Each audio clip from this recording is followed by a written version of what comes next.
Welcome back.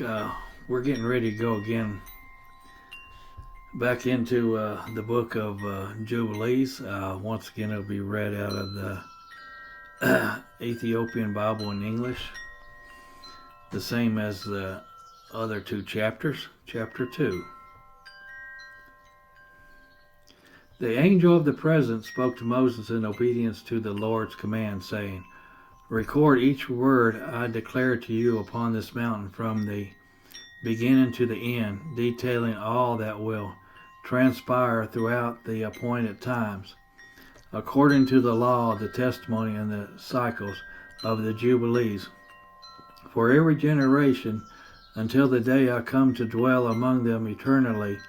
And the angel said to him, "Write for Moses everything from the moment of creation until the time when my sanctuary shall be permanently established among them forever.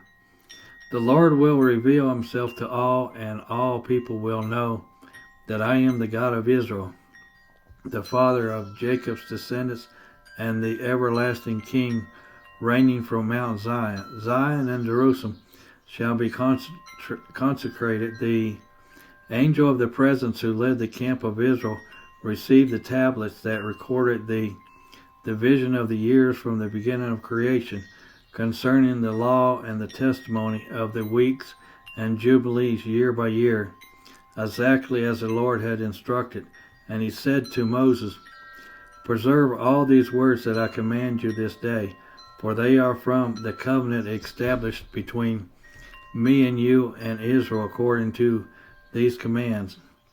Then he said to Moses, "Write these words, for they are inscribed on the heavenly tablets as a testimony and as the law of the eternal covenant for every generation of Israel." And he ordered the angel of the presence, "Speak to Moses all my words from Mount Sinai, and have them recorded so that they may be faithfully observed on the first day of the week and the first month, on the very first day of the first Jubilee. Adam was fashioned from the dust of the earth, and the breath of life was breathed into his nostrils. He was created in the image and likeness of God, and was clothed in a radiant garment of glory. On that very day, Adam was placed in the Garden of Eden to cultivate it and keep watch over it. But on the eighth day, having transgressed the commandment, he was expelled from the garden. On that same day, the months of all living creatures, beasts, livestock, birds, and every moving thing upon the earth were opened, enabling them to communicate in a single language. God sent all the animals forth from the garden into the earth, each according to its kind, to inhabit the land. Adam remained alone in the garden, in need of a companion.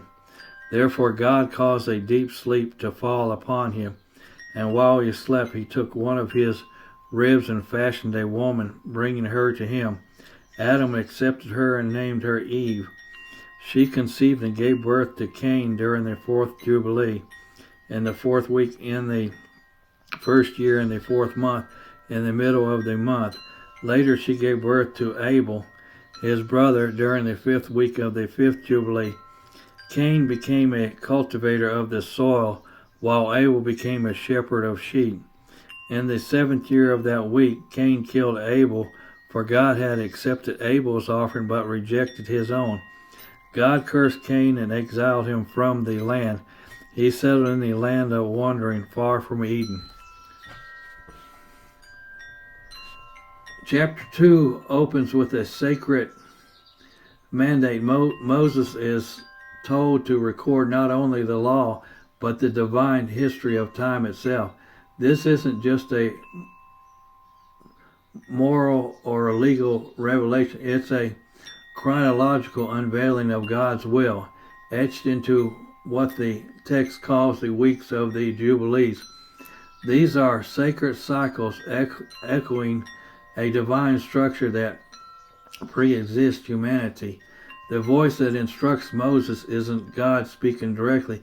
It is the angel of the presence, a heavenly figure deeply rooted in Ethiopian tradition and early apostolic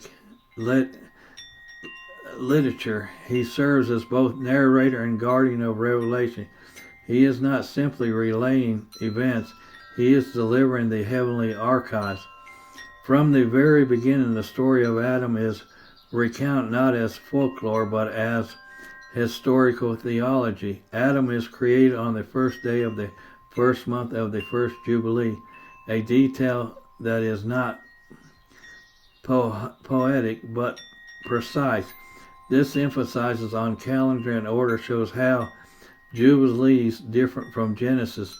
Time is not accidental here. It is sacred, measured, counted, and spiritually intentional. The chapter surprises us by mentioning that at one point all animals could speak the same language, a harmony that was shattered after the fall. These are not mythic flourishes for the author of Jubilees. They are part of the lost original order, later disrupted by sin and disobedience. Cain and Abel's story too is treated with specificity. We're told exactly when Cain was born, when Abel followed, and in what week Cain killed his brother. Jubilees does not spiritualize sin, it dates it.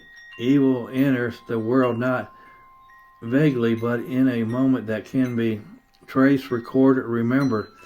We begin to see the theology that underlies this entire book. Time is covenantal. When humans break the commandments, they are not simply disobeying rules, they are violating sacred time. The Sabbath, the festivals, even the creation of man, all occur within a rhythm God himself ordained. To fall out of that rhythm is to fall out of grace. This chapter is foundational. It is less about storytelling and more about reprogramming how the reader understands time, order, and divine memory.